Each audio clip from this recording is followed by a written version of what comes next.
The Lives of the Saints by Father Alban Butler, November 22nd. St. Theodorus the Studite, Abbot. St. Plato, the holy abbot of Symbolion, upon Mount Olympus in Bithynia, being obliged to come to Constantinople for certain affairs, was received there as an angel sent from heaven, and numberless conversions were the fruit of his example and pious exhortations. He reconciled families that were at variance, promoted all virtue, and corrected vice. Soon after his return to Symbolion, the whole illustrious family of his sister Theoctista resolved to imitate his example, and renouncing the world, founded the Abbey of Sacudian, near Constantinople, in 781.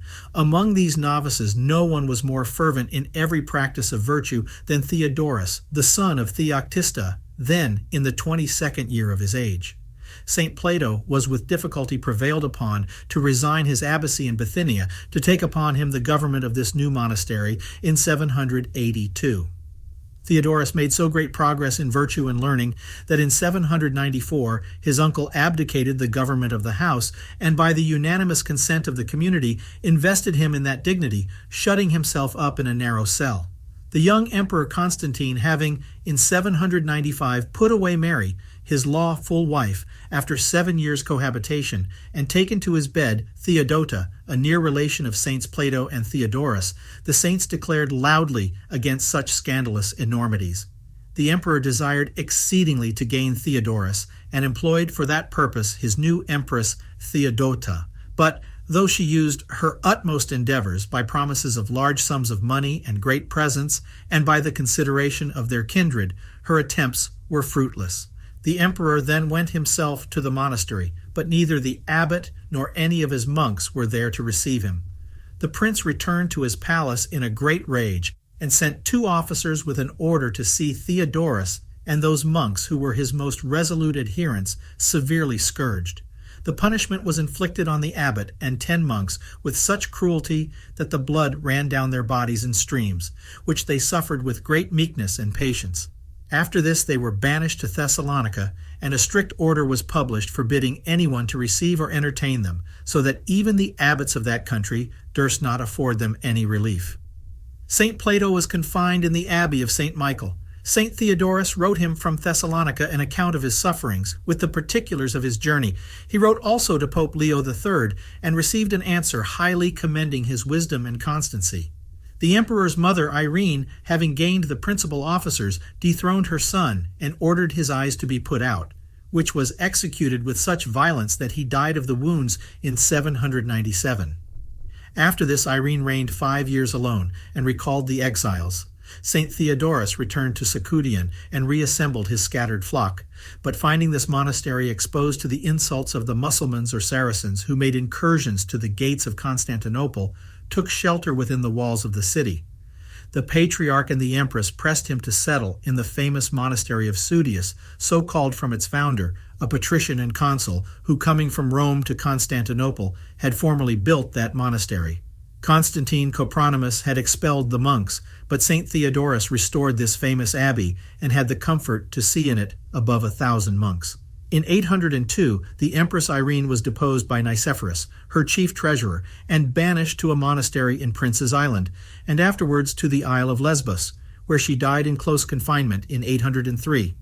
Nicephorus assumed the imperial diadem on the last day of October in 802. He was one of the most treacherous and perfidious of men, dissimulation being his chief talent, and it was accompanied with the basest cruelty against all whom he but suspected to be his enemies, of which the chronicles of Theophanes and Nicephorus have preserved most shocking instances.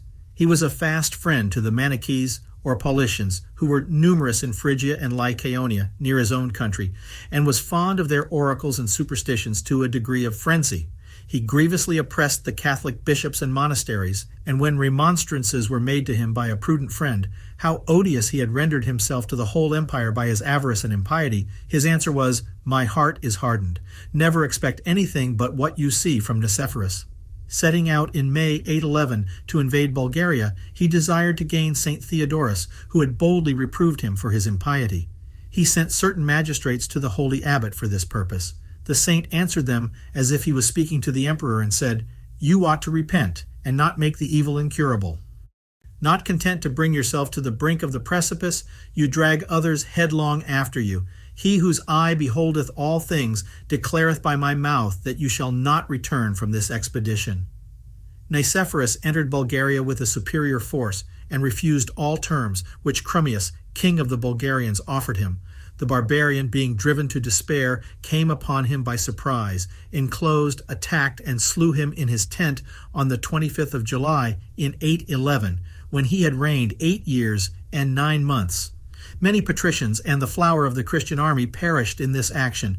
Great numbers were made prisoners, and many of these were tormented, hanged, beheaded, or shot to death with arrows, rather than consent to renounce their faith, as the Bulgarians, who were then pagans, would have forced them to do. These are honored by the Greeks as martyrs on the 23rd of July.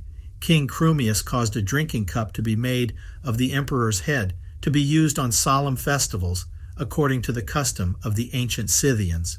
Stauracius, the son of Nicephorus, was proclaimed emperor, but he, being wounded in the late battle, took the monastic habit and died of his wounds in the beginning of the following year. 2 months after the death of Nicephorus, Michael Curopalates, surnamed Rangab, who had married Procopia, the daughter of Nicephorus, was crowned emperor on the 2nd of October. He was magnificent, liberal, pious, and a zealous Catholic. By his endeavors, all divisions in the Church of Constantinople were made up, and the Patriarch Saint Nicephorus reconciled with Saint Plato and Saint Theodorus. Michael commanded the Paulicians to be punished with death, and some were beheaded. But Saint Nicephorus put a stop to the further execution of that edict by persuading him that it was better to leave those heretics room for repentance, though the abominations which they practiced were most execrable. An Armenian called Paul, who made his escape from Constantinople into Cappadocia, and there, setting up a school and pretending to inspiration, continued chief of this sect for 30 years. From him, these Manichees were called Paulicians, but by his sons and others were soon divided into several sects, all infamous for abominable impurities. Saint Plato died in 813 on the 19th of March, and the Emperor Michael, having been shamefully defeated by the Bulgarians, resolved to resign the empire. This design he communicated to Leo, the Armenian, governor of Natolia and son of the patrician Bardas, who thereupon was chosen and crowned emperor on the 11th of July. Michael, with his wife and children, took sanctuary in a church, and all of them embraced the monastic state.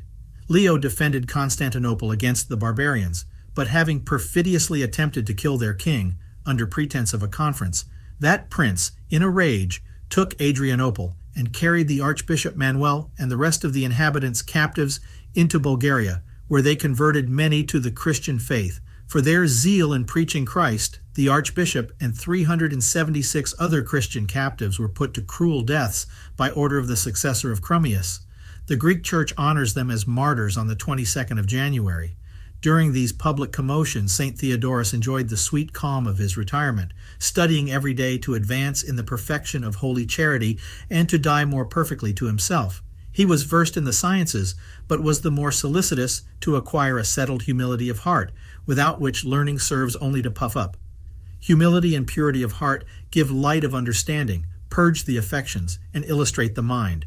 For it is impossible, as Cassian remarks, that an unclean mind should obtain the gift of spiritual knowledge, or an unmortified heart that of divine charity.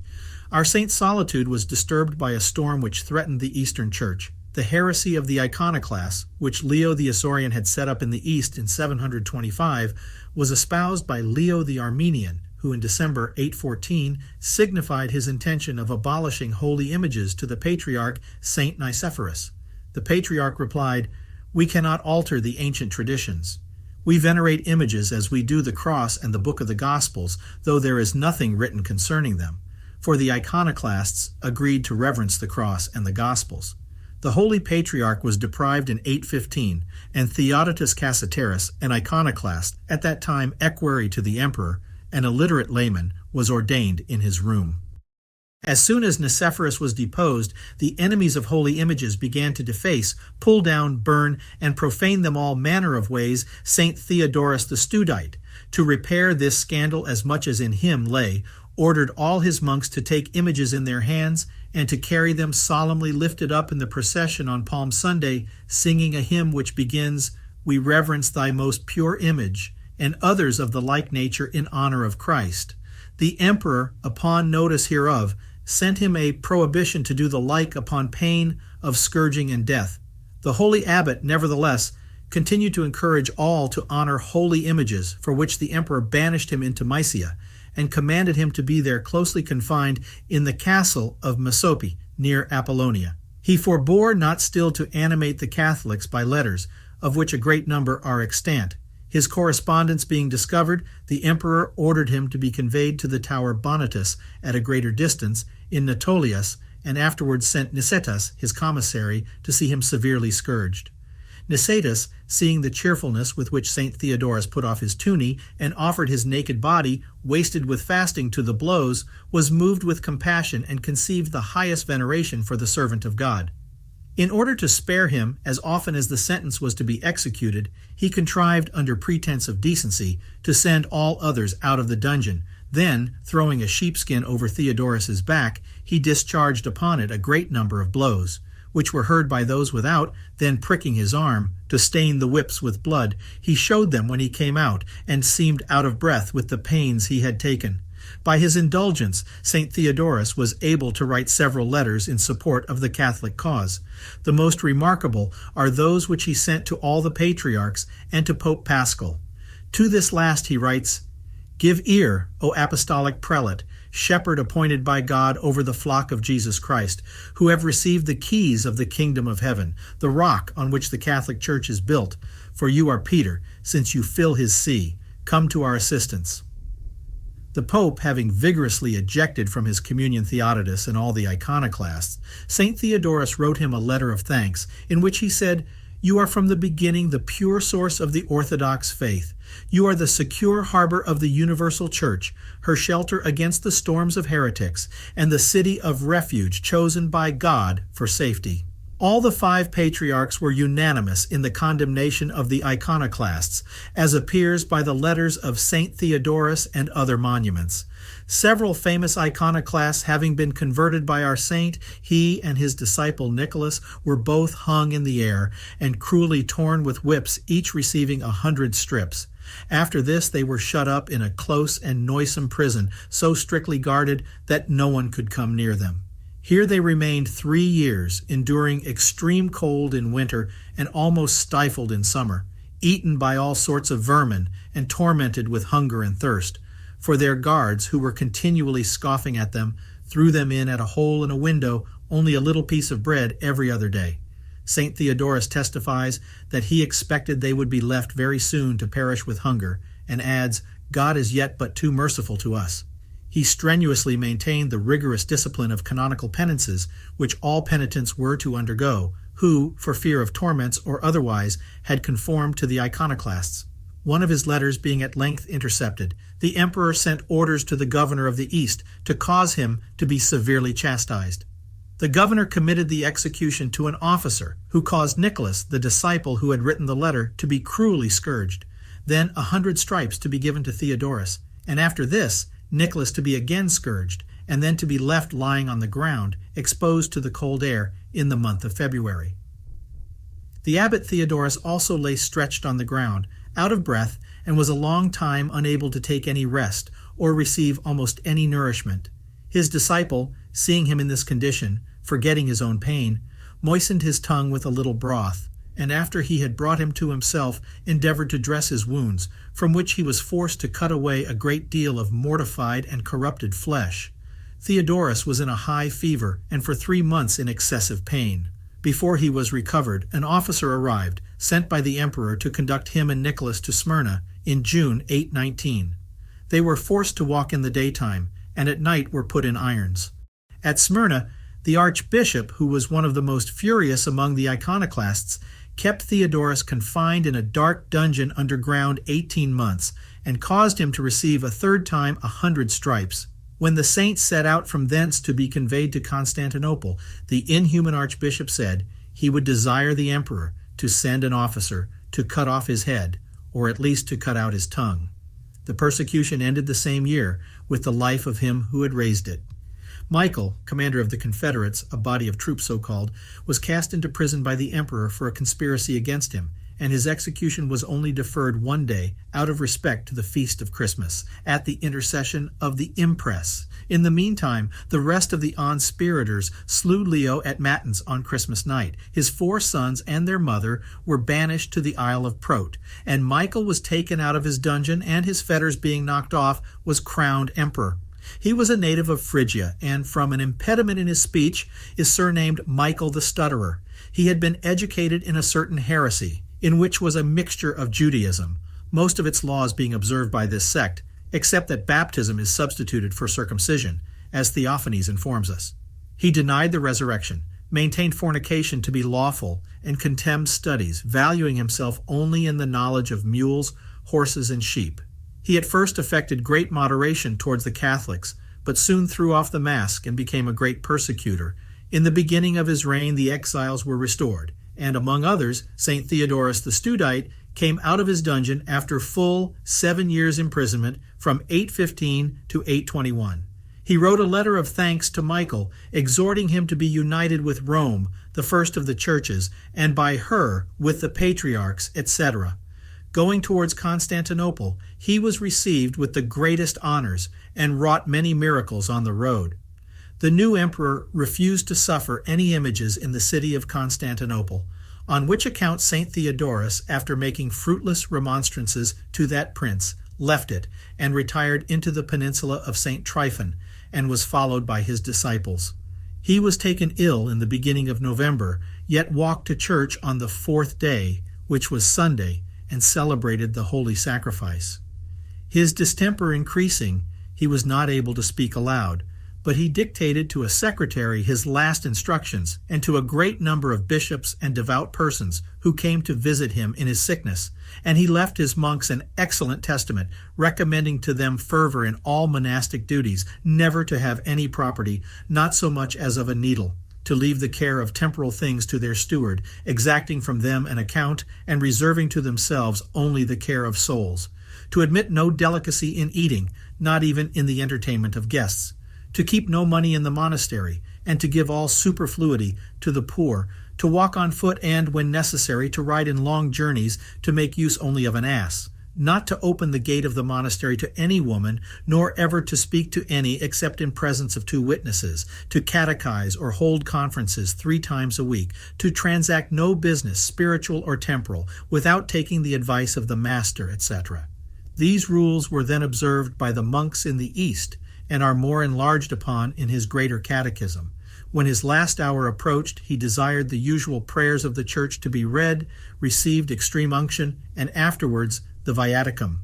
After this, the wax tapers were lighted, and his brethren, placing themselves round about him in a circle, began the prayers appointed for dying persons. They were singing the 118th Psalm, which the Greeks still sing at funerals when he expired in the 68th year of his age. He died in the peninsula of Tryphon, on the coast of Bithynia, near Constantinople, on the 11th of November, and is commemorated by the Latins on the day following. His successor, Nicephorus, Abbot of Studius, wrote the circumstances of his death in a circular letter. His body was translated to the monastery of Studius 18 years after his death.